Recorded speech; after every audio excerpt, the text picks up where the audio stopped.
Welcome to the Doom Scroll News Report here on Radio Taiwan International, where I, Hanna Belinsky, am joined not by my usual co-host Amanda Stevens today, but by some of our other colleagues who will help me cover one particular story that has been dominating our news feeds from the last week. This week, Iris Hsu. Hi, Hanna. And Tristan Hilderbrand. Hello, happy to be here. Are joining me to discuss Taiwan's recall elections, which went down last Saturday, July 26th. Feels like a long time coming, considering we've been writing about this topic in the newsroom regularly over the past several months, haven't we? We have. Almost on a daily basis. Yeah, almost on a daily basis. It's a long process for sure, because they had to start the first round of collecting the petition. Mm-hmm. Was it last year? Earlier this year? It started at the very beginning of this year. And it's all tied to things that are happening in the legislature as well, which were focused, I think, centered around last year and a lot of protests. So it has been a long time coming. Yes, a lot of build-up. So, just to bring everybody up to speed before we get started, these recall campaigns were ultimately initiated in response to what many considered a power grab by the Kuomintang, or KMT-led legislature, specifically the passage of a controversial set of reforms to legislative powers and cuts to the central government's budget back in May 2024. Although many members of the Taiwanese public opposed these bills, the Democratic Progressive Party, or DPP's, numerical disadvantage in the legislature made it impossible for them to block their passage. So early in 2025, Taiwanese civic groups started organizing petitions to recall KMT legislators they deemed undemocratic and pro-China. To recall a legislator, more than 1% of the electorate in a given district must submit recall proposals. More than 10% of the total number of voters must co-sign within the following 60 days. And finally, more than 25% of the total number of voters in the electoral district must vote in favor of the recall. They also have to outnumber those voting against the recall. 24 of the 31 KMT lawmakers up for recall faced elections last Saturday, and the next round of elections for the remaining 7 will take place August 23rd. My sources for this information are from Tessa Wong, reporting for the BBC, Wayne Chang, reporting for CNN, and our team's own reporting that we've done over the past year here at RTI.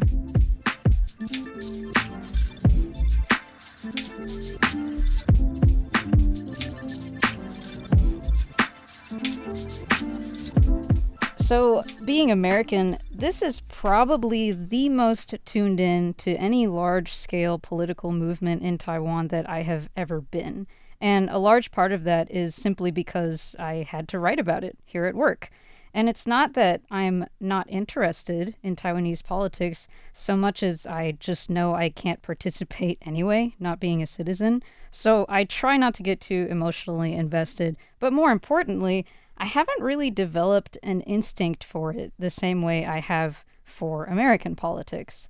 So my first question for you guys is, based on your own understanding of Taiwanese politics, did the entire recall movement seem as unprecedented to you as it did to me? For me, no, because I've seen it before in Taichung where there were 2 recalls in the past 5 years. Were they successful? Both were successful. Oh. Okay, so I actually consulted Google for this because I know there is a mechanism to recall politicians in the United States, but I have no recent memory of that occurring. And apparently it's only happened once in the last several decades to some California governor. That's the only time it has happened. But it seems like it's more common in Taiwan. Is that true? Statistically, I really don't know. But I think people know that this is a mean to remove their seated lawmakers. And I think last time it was when I think he was the lawmaker for a district in Taichung, the second district, and he was recalled. What did he do? From my understanding, it was not what he has done, but more what he represents. Okay. So Tristan, what did you think of the recall movement?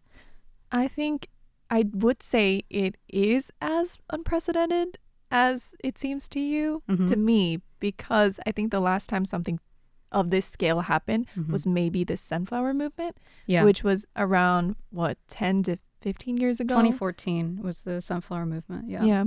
And at that time, although I was in Taiwan, I was not involved in politics whatsoever. So I didn't really take a part in observing as much as maybe I could have. So now this time around, I'm much more, I would say, involved or engaged in what's going on. Well, to what degree do you get involved? Because, like I said, I kind of try to keep my distance just because I think, I can't do anything. Just I can only watch, really. So what do you do around in Taiwan politically? I'm in an interesting position because I am very invested in politics in general. I did almost majored in political science, and I studied international relations. So it's always been an interest of mine. But I also don't have the right to vote in Taiwan. Right. And I'm not sure if I ever will have the right to vote in Taiwan. So I like to stay informed, and I like to be at the events and see what people are saying and hear their reasoning behind things and report on it, especially. And I was at the protests last year shooting video for RTI. Right. I do have to kind of keep a healthy distance from it just so I don't feel overwhelmed and like I'm helpless because I can't vote. I know. Yeah. I feel overall I'm like such a cynical person anyway. So not being able to even participate is just kind of demoralizing. So sometimes I just turn the other way. But I mean, for this, we wrote about this on a regular basis for the past, I want to say, year, all the things leading up to it and the things that ultimately went down. So the unfortunate truth is the whole thing is ending up being a bit of a nothing burger. Of the 24 KMT legislators and one mayor who were up for recall, none of the recall votes were successful. 6 legislators would need to be recalled to flip the KMT's legislative majority. But I imagine after this first round of elections, the wind is probably out of everybody's sails. So I wouldn't be surprised by a pretty abysmal turnout for the election later this month, which is a letdown because the recall was something I've been quietly excited about. So I guess I must have been too optimistic or maybe just too ignorant. How did you all feel about the outcome of Saturday's elections? Because we have to stay neutral, so I cannot tell you whether I'm disappointed or not disappointed. Well, you could tell me whether you were surprised or not. I would have to say I am surprised. Okay. Because we really didn't know that the turnout rate is going to be that high. And you think that if this is a grassroots movement initiated by the people, then those must be, majority, right? Right. And it is I think it's kind of unmasking and sort of an awakening. Yeah. But I have to say, though, when we talk about democratic resilience, this is what we're talking about, is when you know you're not the majority or that your party or your affiliated or the group that you support cannot mobilize, what do you do? And I think even after the result, I was taken by surprise, but I do think that the courage is very important to have. You have to have the courage to continue to speak out, even though you know that you're not the majority, even though you think that you're not the majority. When the elections were happening, I remember I pulled up social media. Obviously, I couldn't vote. I just pulled up to see what was going on. And I just saw a few seconds of footage of just a lot of older people in line to vote. And I immediately thought, oh, I don't think this is going to go well. Because the civic groups and their supporters, by and large, are younger. So just based on the demographics of who showed up, I was kind of like, oh, wait a minute. I don't know about this anymore. What do you think, Tristan? If that's true, which I do think it is just by observation, but I don't have the statistics. If it's true, in general, older folk living in Taiwan with the right to vote are less likely to be stuck at work. True. Working on, even if it's the weekend, stuck catching up with work or traveling overseas or studying overseas. Or sleeping in after a party. Right. So I feel like there is more time on the older generation's hands to go and vote. Oh, my uncle, who is An older gentleman chimed in the group chat saying he went to vote, and I thought that's not really a good sign for the movement. He's old school. We'll just put it that way. Yeah, without picking sides here, I will say I was very surprised by the outcome, but also a little devastated. I felt devastated, not because I was in support of the movement, but because I'm afraid that all of this momentum behind a democratic movement that has, really allowed a lot of people to become engaged in politics. These people were never engaged in politics before. They didn't even know the names of these legislators. Now all these people are becoming engaged. And if they feel like their voice doesn't matter or if it's not enough, then I feel like it's more likely that they're going to take a step back and not participate any further.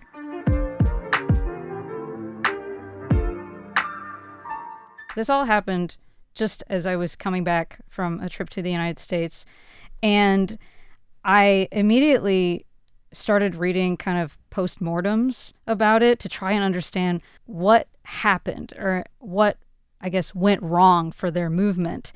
And I realized I kind of failed to take into account just how ambivalent politically a lot of people are, just in general, not just in Taiwan, but just like in general. And I asked my nanny, actually, I said, oh, do you know anything about the big recall, as it was called, the Great Recall? And she was like, ugh, it's boring. She seemed exhausted by the very idea of it. Like, she just didn't feel like talking about it. And I realized, like, oh, of course, I'm in media. I talk about it, but that doesn't mean other people care. You know what I mean? I think from speaking to some people around our age, so 20s and 30s, a lot of them didn't know much about politics. They didn't even know how much it would take to recall somebody because it is very tricky. And they didn't really know the history behind these legislators or what it would mean. But a lot of them had like one or two sentences that stuck with them that they used as a reasoning to support the movement, such as something that one of the legislators did or said or tried to pass, or the budget cuts. Because, I think in the legislature we see these effects are becoming more and more widespread, like with the budget cuts. And once you bring that the impending doom to somebody's like front doorstep, they're more likely to, or their bottom line rather. Another thing I think that follows what you were saying about practical results or like material things that people can see and have an impact on their lives. Another thing about the movement that may have contributed to it failing is that their goals were kind of ambiguous. It was kind of like a save democracy sort of thing rather than having like a really solid sort of like save my checkbook, something that people can relate more to. It seemed more like they were offering this idea of these legislators are maybe possibly offering Taiwan up to China on a silver platter, but it just wasn't like meaty enough for people to really get a grip on and to get behind. Do you think that had anything to do with the movement sputtering? Yeah, I think that's a fair assessment. I think what people were afraid of was the guardrails being gone. And when they voted agree to recall, some of them actually have a fear that, well, if we don't do this now, what's going to happen? What kind of bills are going to be put forward? Are we going to lose our, say, right to vote or right to certain, say, healthcare, public security net, like solely to Chinese spouses because it was a really hot topic, right? Right. That's the thing. That's kind of what I'm saying is like, what if? It felt like too many what ifs formed the basis of their movement. And I think maybe that might have been what made it more difficult for them to get more support. And I think maybe another thing even is that people are just kind of lazy. It's not an election year. It's a recall vote. Maybe it felt optional to people. I also think that, I voted from a local perspective. For me, in my district, it wasn't the fear that they are selling us to China or they are appeasing China that worried me. I voted completely based on my understanding of that legislator's work in the city. Which I think is important. Yeah. I did notice that although none of them were recalled, a fair number of them exceeded the 25% threshold of agree to recall votes. They just couldn't outnumber the don't agree to recall votes, and ultimately that's why they weren't recalled. But if the threshold were only to get 25% yes, then enough of them, theoretically would have been recalled to flip the legislature. So I found that kind of interesting. I guess it's pretty difficult ultimately to actually recall a politician under the current system. Yeah, this actually reminded me of the 2 impeachment Trump went through. Yeah. He actually, his approval rate actually went up after the first impeachment, right? Yeah, I think it did. Yeah, and then he sort of used that as like, hey, look at me now. I'm actually more powerful than ever. Yeah, he rubbed it in everyone's face, of course. Yeah. I think that's what a lot of people are afraid of, is that there are no more checks and balances within the parliament. What is definitely scary about it to me is this may embolden them to further beef up the legislative powers, try to push more things through just because, this big recall vote failed. And the KMT legislators who were up for recall strongly felt that it was all engineered by the DPP. So it's very possible that they will kind of take it out on them in the political arena. Yeah, and I also think, well, if I can pull back a little, I think all legislators, I would like to think that they are working towards Taiwanese people's well-being. Sure. Right? Maybe in their mind that what they are doing is protecting Taiwanese people's safety. We can never argue against that. It's just how. It's all about the means. How are we getting there? Yeah, their approach. Yeah.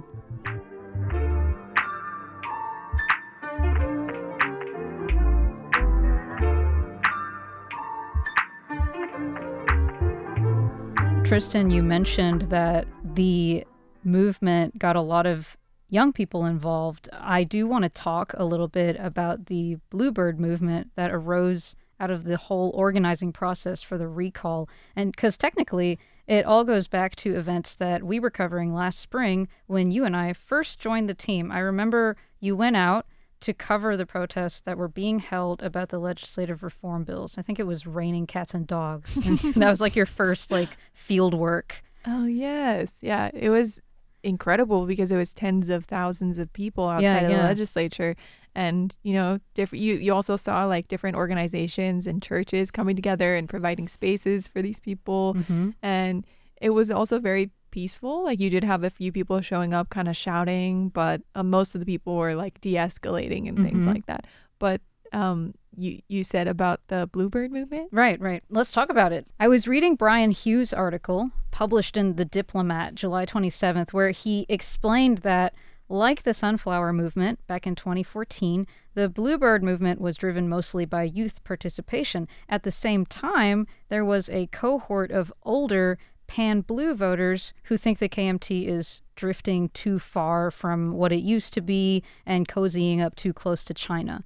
Do you guys think the movement will be able to reach more people who care more about preserving Taiwan's democracy than they do about partisan politics? Or am I being fanciful? I think that it's so polarized right now that even the people who I talked to who voted in support of the recalls were saying they don't support the DPP at all. Really? And in fact, they don't like the DPP at all. But they dislike the KMT even more. This is what they were telling me, right? And to them, there is no good option. It sounds very familiar to me. Better of less, the lesser of two evils. As an American voter, that sounds extremely familiar to me. Right. And I think that was the draw of the TPP then, because it was a new option. Right. And especially because Ko Wen-je at the time had done very productive things for Taipei, or it was very well perceived in the beginning. And so people were happy to have a third option. And they said, this is what we've been looking for, and something to sort of bridge the gap between the two and be what we want it to be. And then I'm not sure it was. Yeah. I noticed within my own family, the TPP actually appealed to some of my older family members, which I found kind of surprising because my family is traditionally pretty deep blue. As a heritage thing, I'll leave it at that. But my aunt, she expressed the same sentiment that the people you talked to did, where she said, I don't like the KMT, I don't like the DPP either. And she voted previously for the TPP. So like I said, I don't really have an instinct yet for Taiwanese politics. So this kind of took me by surprise, and it got me thinking, how many other people feel this way about it. So really, the big question is, where do you guys think it will go from here? We've established it's all very polarized right now. My big fear is it might have this inverse effect of demoralizing the DPP and energizing the KMT. But then again, the next election year is a long ways away, and people's political memories are quite short. So I think anything could happen. Yeah, I guess anything could happen, but I also want to... I feel like we all participated in a very gigantic democratic process. A historic moment? Yeah. And I do hope that something good comes out of it, which is that if you don't vote, then it really doesn't matter, right? Mm-hmm. I hope that this is not a discouragement for future voters. Mm-hmm. I think this recall showed us that collective movement is possible. Mm-hmm. And we can actually start something from grassroots. Whatever issues that you care about, you can start from just a random booth right on the corner. Mm-hmm. And part of the democracy is that you got to accept when you lose, and it's okay. We just continue to believe in the belief system and the values that we believe in. That's really kind of what it's all about. It's good that we can do this at all. Yeah, that's exactly. The main thing. I also take some solace in the fact that these electoral districts probably leaned blue to begin with. Like, I think it was going to be a very difficult fight anyway, because they elected a blue legislator. So naturally, there must be a large number of people who support the KMT. So I think it was always kind of a stretch. Yeah. But hey, can't we dare to dream? Yeah, and also, I think a lot of people who voted to not recall the legislators voted on the reason that they don't want chaos, rather than that they are supportive of the KMT. They just don't want any disruptions. Okay, that makes sense. Maintain status quo. That's something we always prefer in Taiwan, don't we? I would say that's a very hopeful message. I think, speaking to that, I do think all of these people who mobilized in support of this grassroots movement are now connected to each other, whether it be through social media or they've formed friendships. They now know some of the people who've never voted before. They're more familiar with the process. They know how to get the information that will be more accurate, or they feel like they can trust. Now they have, people that they can rely on to mobilize in the future. I think this will continue to grow. So I don't think it necessarily means that people are just going to give up. But at the same time, I don't know what this means for the DPP, because I feel like from the beginning the DPP said, this isn't from us. Like, we didn't start this. Right. And then that's what they've been saying throughout the whole process. And then now that these recalls have failed, people are asking the DPP why they didn't do more. Yeah. And so people are sort of, those who were in support of the DPP are now upset with the DPP for not doing more. And I don't know what this will mean for the DPP in the future. It's not very hopeful in that regard. But I think if they had hitched their wagon to this, though, I think the reason they didn't hitch their wagon to it was maybe had something to do with what I said, which they realized this was going to be a difficult fight, and it may have been worse for them to attach their name to it, to attach leadership to it outright, and then see it fail than to kind of divest themselves. So I would guess it was probably a strategic move. You can't make everybody happy.